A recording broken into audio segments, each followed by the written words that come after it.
जय हिंद फ्रेंड्स, कैसे हो आप? आशा करते हैं आप अच्छे होंगे। और आज हम डिस्कस करने वाले हैं महत्वपूर्ण विषय पर कि एसएससी जीडी में किस तरीके से मैंने सिलेक्शन पाया और कैसे एक महत्वपूर्ण विषय पर आज हम फुल जानकारी देंगे, फुल बात करेंगे कि एसएससी जीडी का सिलेबस क्या है, किन किन पार्ट्स में परीक्षा होती है, कितने पैटर्न हैं, कितने चरण हैं उसमें कैसे आपका सिलेक्शन होगा, कैसे उसका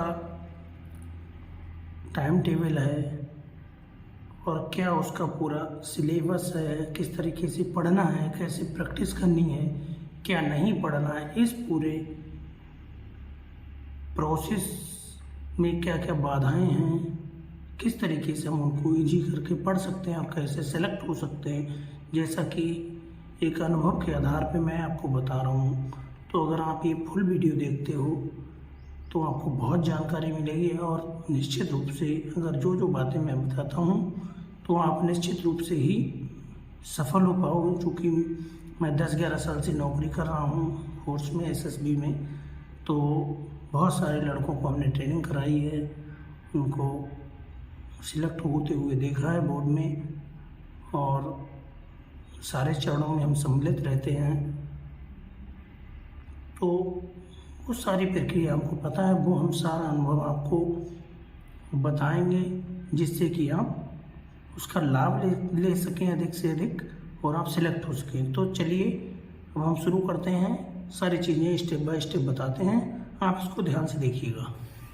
जैसा कि अभी हम बात कर रहे थे कि क्या क्या होता है, कितने कितने चरणों में परीक्षा में आप पास होंगे, सिलेक्ट होंगे, तो उसके चरणों की हम बात करते हैं। तो आप देखिए एसएससी जीडी में सिलेक्शन प्रोसेस जो होता है तो वो किन किन चरणों में होता है, क्या क्या आपको करना पड़ेगा। नंबर 1 आपको क्या करना पड़ेगा कि सबसे पहले आपका सीबीटी होगा। ये देखिए सीबीटी होगा, कंप्यूटर बेस्ड टेस्ट होगा। उसके बाद आपका होगा फिजिकल स्टैंडर्ड टेस्ट, रनिंग होगी। इसमें आप जब पास होते हो तो रनिंग में जाओगे। रनिंग के बाद आपके शरीर का मापदंड होगा और रनिंग कितनी होगी, 5 किलोमीटर रनिंग होगी 24 मिनट में। तो इसकी भी आपको प्रैक्टिस करते रहनी है। और फिर क्या होगा, पीएसटी होगा, फिजिकल स्टैंडर्ड टेस्ट की कितनी लंबाई होनी चाहिए, आपके शरीर की कितनी चौड़ाई होनी चाहिए, वो वहाँ पे इसको अलग से मैं वीडियो बनाऊंगा, उसमें बताऊंगा। अभी केवल रणनीति बता रहा हूँ, एक ओवरव्यू दे रहा हूँ आपको। फिजिकल एफिशिएंसी टेस्ट, आपकी लंबाई कितनी होनी चाहिए, चौड़ाई सीना 80-85 होना चाहिए फुला के, वो सारी चीज़ें यहाँ होंगी। अगर यहाँ में आपकी किसी चीज़ की कमी है, लंबाई कम है, सीना कम है या वजन बहुत ज़्यादा है, बहुत कम है, तो भी हम निकाल दिए जाओगे। उसके बाद मेडिकल टेस्ट होगा। मैंने एक मेडिकल टेस्ट के लिए ये 3 प्रोसेस होने के बाद चौथे प्रोसेस में आप जाओगे मेडिकल टेस्ट के लिए। उसके बाद आपकी लास्ट में फाइनल मेरिट बनेगी। जो इन चारों में सिलेक्ट होगा वो यहाँ सिलेक्ट होगा, यहाँ आराम से सिलेक्ट हो जाएगा, नंबर ठीक है।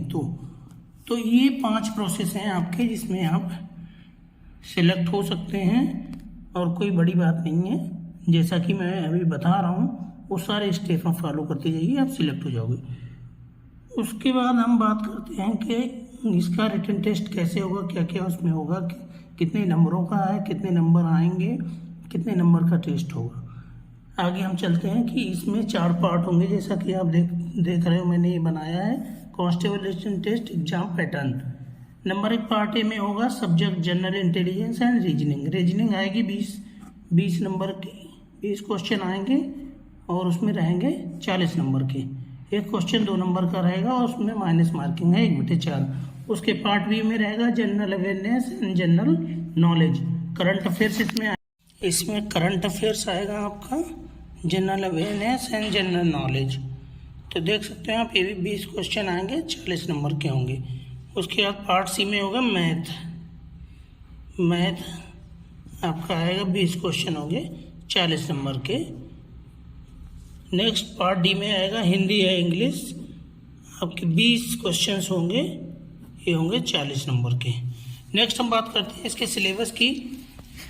और इसमें देखिए टाइम आपको समय मिलेगा लगभग 60 मिनट समय मिलेगा। और 1/4 माइनस मार्किंग होगी। टोटल वैकेंसी आपकी है 26,140। बहुत वैकेंसी, आराम से आप सिलेक्ट हो सकते हो। अब चलिए बात करते हैं सिलेबस क्या क्या है इसका। सबसे पहले बात करते हैं रीजनिंग की। रीजनिंग में क्या क्या सिलेबस है ये देखिए आप। कोडिंग डिकोडिंग है, कैलेंडर है, नंबर सीरीज है, ब्लड रिलेशन है, सेटिंग अरेंजमेंट है, डाइस है, क्लासिफिकेशन है, फिगर सीरीज है, वेन डायग्राम है, mirror water image, figure series, analogy, classification, ETC। ये मेन टॉपिक मैंने आपको बताए हैं। अगर ये आप अच्छे से तैयार करते हो निश्चित रूप से सफलता मिल जाएगी आपको। ये जो मेन टॉपिक हैं ये अगर आप तैयार कर लेते हैं रीजनिंग के तो 20 में 20 आपके ठीक हो जाएंगे। चलिए नेक्स्ट बात करते हैं। फिर बात आती है GSGK की। इसमें आपको क्या क्या पढ़ना है देखिए। सबसे पहले आपको करंट अफेयर्स से अच्छे से तैयार करना है। इसमें आपका होगा देखिए स्पोर्ट करंट जो है, अवार्ड्स ये सब आते हैं। स्पोर्ट कौन सा स्पोर्ट हुआ, कौन जीता उसमें, उसको कौन सा अवार्ड मिला। करंट इश्यूज में किस देश के प्रधानमंत्री कौन है, कहाँ क्या विवाद चल रहा है, इस टाइप की चीज़ें मेन ही आते हैं। बुक्स, पुरस्कार, इस टाइप की। स्पोर्ट में अवार्ड्स, पुरस्कार, किताबें, ये सारी चीज़ें इसमें आ जाएंगी करंट अफेयर्स में। इसकी किताबें आती हैं बहुत सारी, और ले लीजिए आप कोई एक करंट अफेयर्स की, चाहे उत्कर्ष की बड़ी अच्छी करंट अफेयर्स पढ़ाई आती है, उसको आप पढ़ सकते हैं। या क्रेजी जी की ट्रिक बहुत अच्छी करंट्स है, उसमें आप तैयार कर सकते हैं। उसके बाद मेन सब्जेक्ट की बात आती है। ये रहा आपका geography, history, polity, environment, previous year questions आपको पढ़ने हैं। इधर आ गया इकोनॉमिक्स, करंट इशूज और साइंस। एक प्लेटफॉर्म आती है किताब, उसको पढ़ सकते हैं आप। और फिर स्टैटिक जीके। और इसमें आपको एक महत्वपूर्ण चीज़ ध्यान रखनी है, प्रीवियस ईयर पेपर लगाने हैं जीके के लिए। और पुराने एसएससी का एक एसएससी जीडी का एक अनसॉल्व पेपर ले लेना है प्रीवियस ईयर का, उसको लगाना है। और बाकी इसको पढ़ते रहना है, कोई दिक्कत नहीं है ऐसी। यही मेन जीएस का सिलेबस है। फिर बात आती है मैथ की। ये भी 20 क्वेश्चन आएंगे, 40 नंबर के होंगे। नंबर 1 नंबर सिस्टम, बहुत बड़ा टॉपिक है। 3 से 4 क्वेश्चन कम नहीं आएंगे इसमें। 1 से 2 क्वेश्चन डेसिमल फ्रैक्शन के आएंगे, 1 से 2 क्वेश्चन परसेंटेज के आएंगे। रेशियो प्रोपोर्शन भी अच्छा टॉपिक है, 1 से 2 आएंगे। एवरेज भी 1 से 2 क्वेश्चन मिलेंगे। प्रॉफिट लॉस भी मिलेंगे 1 से 2 देखने को। Time and work, ratio and time, फिर ज्योमेट्री, मेंसुरेशन, डिस्काउंट। ये कुछ मेन टॉपिक है, इनको आप तैयार कर लीजिए, आसानी से ही आप सफल हो जाएंगे। फिर बात करते हैं देखिए नेक्स्ट, हिंदी या इंग्लिश। तो जनरल हिंदी है ये, इसमें 20 नंबर की आएगी। इसमें आपको देखिए क्या क्या पढ़ना है। वर्ड पढ़ना है, उपसर्ग पढ़ना है, प्रत्यय पढ़ना है, संज्ञा, सर्वनाम, समास, कारक, विशेषण, वचन। उसके बाद वर्तनी शुद्धि, जो शब्द होते हैं उनको शुद्ध करके लिखने का आता है।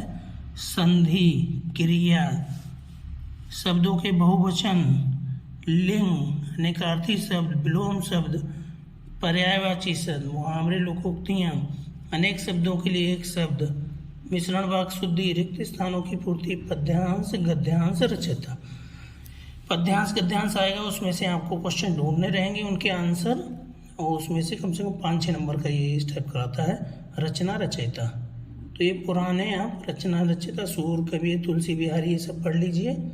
इसमें से आपको, और जो साहित्यिक पुरस्कार मिलते हैं उनको देख लीजिए। हिंदी कंप्लीट हो जाएगी। उसके बाद जो लोग इंग्लिश लेते हैं तो इंग्लिश बेसिक ग्रामर जिस टाइप का ये है हिंदी का सिलेबस, इसी को इंग्लिश कन्वर्ट कर दीजिए। सभी लोग जानते हैं वो आपका इंग्लिश का हो जाएगा, ठीक है। नेक्स्ट हम बात करते हैं कि इसका टाइम टेबल हमको कैसे बनाना है। तो टाइम टेबल देखिए मैंने ये बनाया है आपके लिए। ये टाइम है, ये सब्जेक्ट है। पार्ट ए रीजनिंग का, जीके जीएस का। 6 से 7 आपको करंट अफेयर्स पढ़ना है। 7 से 8 आपका रेस्ट रहेगा। और 8 से 10 में सुबह जीके जीएस पढ़िए, क्योंकि सुबह का समय शांत होता है, ज़्यादा शोर शराबा नहीं होता है, तो आपको अच्छी सी चीज़ें याद रहेंगी। उसके बाद यहाँ 10 तक आपने जीके जीएस पढ़ी, रीजनिंग पढ़ी। रीजनिंग पढ़ेंगे 10 से 12 में 2 घंटे रीजनिंग आप पढ़ेंगे। फिर उसके बाद आपका आएगा तीसरे नंबर पे आपको पढ़ना है 2 से 4 मैथ क्लास करनी है, डिटेल में पढ़ना है। उसके बाद 1 घंटा आपको क्वेश्चन पेपर लगाना है 4 से 5 बजे तक। 2 से 4 मैथ पढ़ना है, 4 से 5 क्वेश्चन लगाने हैं, प्रैक्टिस सेट लगाना है। उसके बाद शाम को खाना पीना खाने के बाद हल्का सा, चाहे खाना बाद में खाना है पढ़ने के बाद, 8 से 10 आप आराम से हिंदी क्लास करिए। इसको डिटेल में पढ़िए 1 घंटा है, 1 घंटा इसके क्वेश्चंस लगाइए। कुल मिला के ये रहा आपका टाइम टेबल, और इसको आप अगर ठीक से पढ़ लेंगे, देखिए ये टाइम टेबल हो गया। अगर इसको आप ठीक से पढ़ेंगे तो निश्चित रूप से, ये मेरी स्ट्रैटेजी है, मैंने इस तरीके से पढ़ाई करी थी, तो आप निश्चित रूप से ही सफल हो जाएंगे। कोई आपको रोक नहीं सकता है। जैसा कि आपने देखा, मैंने आपको फुल डिटेल एक वीडियो दी है जिसमें पूरी अपनी दिनचर्या बताई मैंने। अगर आप इसको ठीक से फॉलो करोगे तो आपको निश्चित ही सफलता मिलेगी। अगर आपके कोई सख्त सवाल हैं तो आप कमेंट बॉक्स में लिख सकते हैं, और अगर नए हैं तो चैनल सब्सक्राइब करिए, और फिर किसी नई वीडियो में मिलेंगे। जय हिंद।